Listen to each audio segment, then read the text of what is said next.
Good afternoon, everyone. Today's date is September 10th, 2020, Thursday.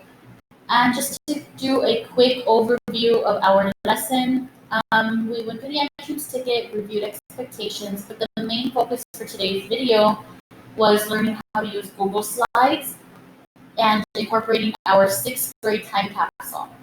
That's the main meat of the lesson, so I'm just kind of gonna get into it. So if you missed the lesson today, it is assigned under classwork on your Google Classroom, and it will be named Thursday 6th grade time capsule. So I clicked that, and I have made a copy for each student, so they each have their own slides. So when you open it, it's going to take you to this page, or these slides, I should say. On these slides, we just give a quick overview of our time capsule. Every year, our students create, well, my students create a time capsule, and this is given to them at the end of the school year, about the last week. And it's a very neat experience because the students get to see how much they've changed throughout the school year. There's simple questions here, like my favorite class will be, my least favorite class will be. These students are asked to make predictions. They talk about their friends. They talk about their favorite things. And maybe in May, all of this has changed. They are asked to write a letter to themselves, to their future selves. And this letter is just as you be creative as you want to be. What I tell my students and what I've kept up throughout the years is this letter, all of these questions that are answered are only for the students' view. Nobody else will read this. I skim through it just to make sure that it was completed, but I don't read every word because I don't want to invade the students' privacy for this assignment. Okay, this is personal to them, and I always ask that they be very honest, because when they read this at the end of the year, they have more to get out of it. You know, I don't want somebody to feel like, oh, the teacher's reading my assignment and I can't even be honest with it. You know, yes, it's 4th grade.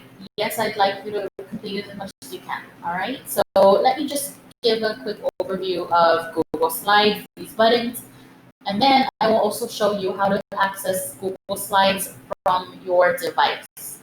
So right here, when it says click to add title, our title will be 6th grade time capsule. Our subtitle will be your first and last name. So for example, mine is Clarissa Dara Espinosa, Clarissa Espinosa with a capital K and a capital E. Please do not forget the proper nouns. All right, so that's going to be your subtitle, your first and last name. I'm just going to leave this here in case we need it for later.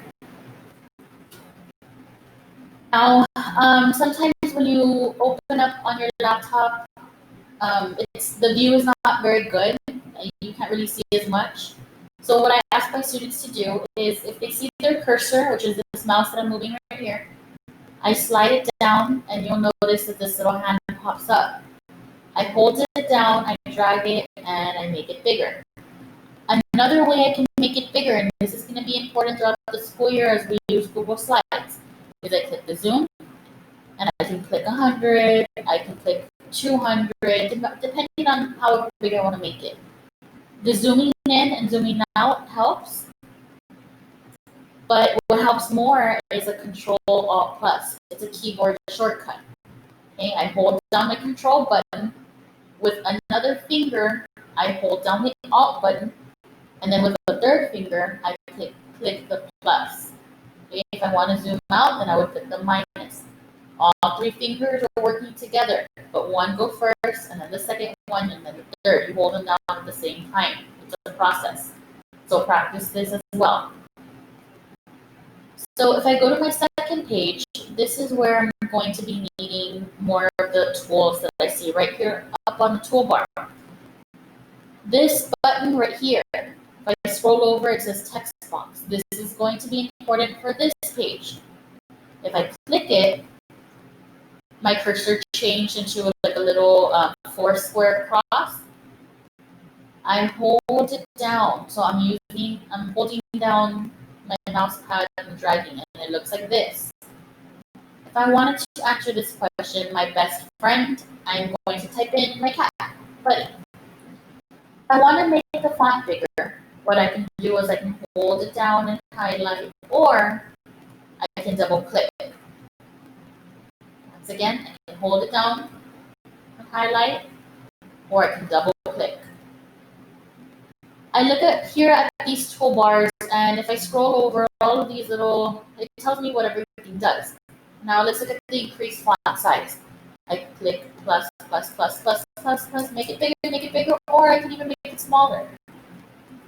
If I want to just make it big automatically, I can click the number. If I want to change the color of a text box, I go right over here to text color. I click it, and I can pick any color I want. If I wanted to make this a little bit darker to see, I can double click and hold the little B for bold. I can italicize, I can underline it. I have the ability to do all of these things. If I make a mistake, I can always click undo, which is right over here. Click it a few times, or I can redo. Okay, that's what this button is for. And this assignment is also an opportunity for you to practice with all of these tools right here. Test things out, try them out. I can change the font. See? So it's a lot of fun to use. This specific page is meant for you to be inserting text boxes. Practice it. So it's just a process. I click it, I drag, or I can even do it from here, insert text box. If I wanted to add images, you add images, explore. The best thing about Google Slides is that it automatically saves. Okay, I can even just click Slides Home, and all of the slides I've had before will be saved here. I don't have to click a button and make sure and lose it or whatever. It's all here. And you just double click it to come back. On this last page, the letter to me, the formatting is already done for you. So I didn't make that difficult. It's already automatically there. So I can just type and it'll keep going and going. As far as the letter to me, this letter is, I do ask that the student tries to fill up the page. I always have students ask me, oh, can I write up to here? No, give me quality. I mean, quality, combine it. These are some ideas of what students can write about. These were generated by some of my classes, and this isn't available on the student copy. So if you want to come back to this, these are just ideas. It doesn't have to be about this. Students can write about pets, about classes, about their friends, about their family, their fears or worries about the coronavirus, or other things, but mainly how they believe that they will change throughout the school year. Okay? So that is just an overview of our time capsule. Now I do want to review how to use this on a device. Okay? So I can access this first.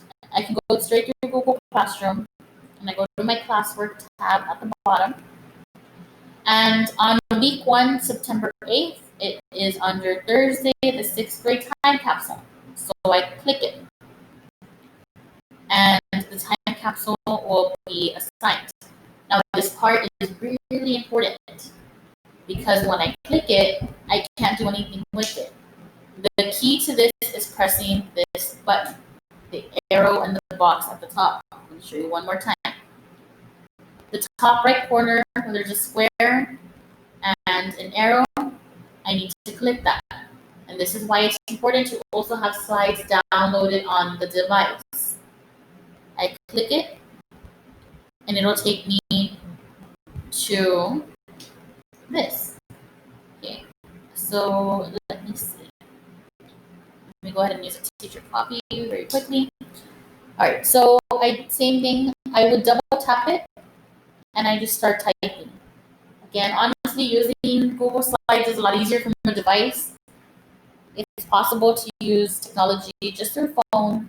Things are a little different now. And same thing. Okay, so now on the plus sign at the very top of the screen, I click that, and I would insert text. And it's the same idea. I can resize it by clicking the corner. I can hold it down and drag it. Okay.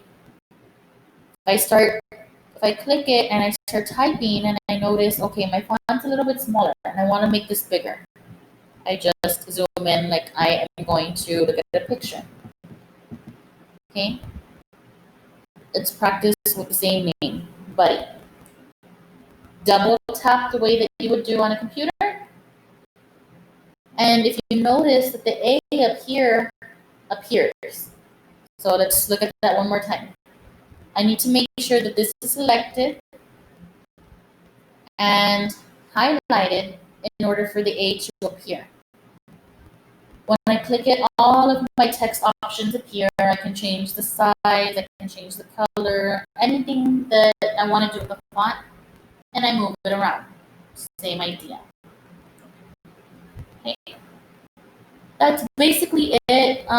If there's any questions, you can leave a message on my YouTube channel on this video, or you can send me an email.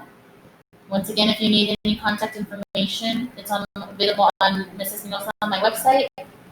You scroll to the bottom, and my contact information is right here. You can reach out, follow me on Instagram or Twitter, and I will get back to you if you need anything. So thank you guys.